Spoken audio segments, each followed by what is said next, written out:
Article 370 के abrogation के बाद जम्मू कश्मीर की तस्वीर हम सभी ने बदलती हुई देखी है।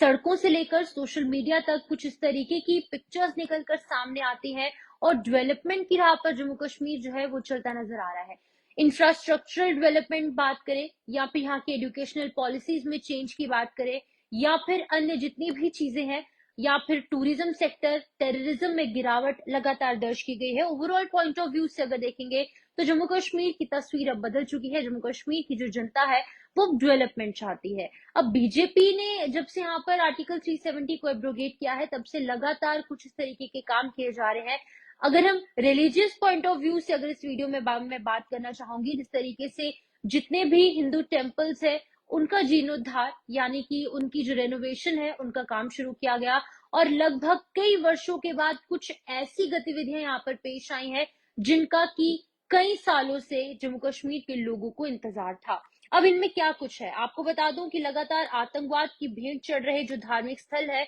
उनकी रेनोवेशन देखने को मिली, जहां पर अगर हम खास तौर पर अगर बात करेंगे शारदा माता मंदिर की, तो 22 मार्च 2023 को ये 75 इयर्स के बाद ये मंदिर खोला गया। यहाँ पर दिवाली मनाई गई। कश्मीरी पंडित समुदाय के जो लोग हैं उनमें एक खुशी की लहर देखने को मिली। अब उनमें एक और कहीं ना कहीं रे ऑफ होप उनके दिलों में है कि एक बार फिर से पुनरावास जो है, घर वापसी इन कश्मीरी पंडितों की होगी। अब ये चीजें जो तमाम है वो आर्टिकल 370 के हटने के बाद ही हुई है। जम्मू कश्मीर के लोगों के दिलों में रे ऑफ होप है कि जम्मू कश्मीर अब जिस तरीके से बदल रहा है और तमाम चीजों को लेकर अब जो डेवलपमेंट की राह पर आगे बढ़ रहा है, इन सभी पर बात करेंगे। जिस तरीके से अगर हम टीटवाल गांव की बात करें तो यहाँ पर दीपक जलते नजर आए, यहाँ पर दिवाली मनाई गई हर्षोल्लास के साथ। उसी के साथ साथ जो कश्मीरी पंडित समुदाय है उन्होंने जिस तरीके से शारदा मंदिर को जो है कुछ घुसपैठियों ने यहाँ पर इस मंदिर को काफी नुकसान पहुंचाया था, लेकिन इस मंदिर के नुकसान पहुंचाने के बाद भी बीजेपी ने कुछ इस तरीके के काम किए हैं। हालात यहाँ पर इस तरीके के हैं कि 75 इयर्स के बाद हालांकि इस मंदिर का निर्माण जो है जीर्णोद्धार यानी कि इसकी जो रेनोवेशन है 1990 में शुरू हुई थी, लेकिन जिस तरीके से टेररिज्म यहाँ जम्मू कश्मीर में पनपने लगा, खासकर कश्मीर घाटी में, तब से इसकी रेनोवेशन रुक चुकी थी। लेकिन अब जो है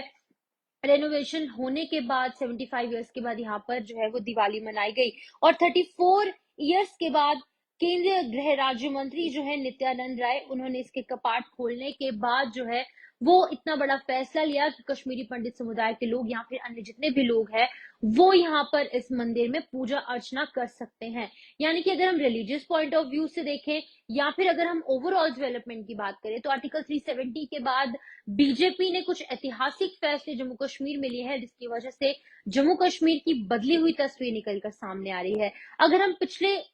70 सालों से देखेंगे यानी कि अगर हम 7 दशकों से देखेंगे तो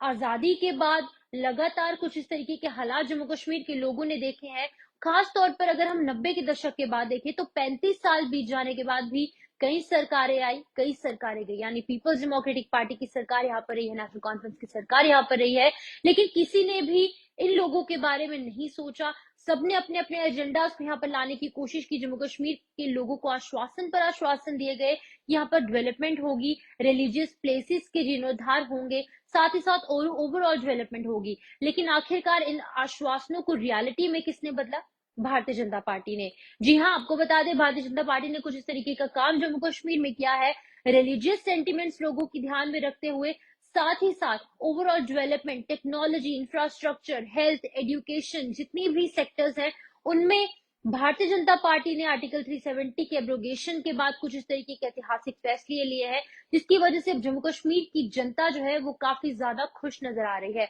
अब अगर हम जिस तरीके से हम ग्राउंड पर जाते हैं, लोगों से बातचीत करने की कोशिश करते हैं, उन्होंने कहा है कि अब एक और अहम मुद्दा है रोहिंग्यास का, जो कि जम्मू कश्मीर में रहकर जम्मू कश्मीर के ना होकर यहाँ के कुछ रिसोर्सेज को खाने का काम कर रहे हैं और इनको यहाँ पर बसाने का काम पिछली सरकारें कर चुकी हैं। लेकिन एक इंपॉर्टेंट चीज बीजेपी के संकल्प पत्र में रखी गई है कि इन रोहिंग्यास को जम्मू कश्मीर में नहीं बसाया जाएगा, इनके खिलाफ कुछ कड़े लॉज बनाए जाएंगे और कुछ कड़े एक्शन लिए जाएंगे, जिसकी वजह से जो भी दिक्कतें रोहिंग्यास की वजह से जम्मू कश्मीर के लोगों को हो रही है अब वो ना पेश आए।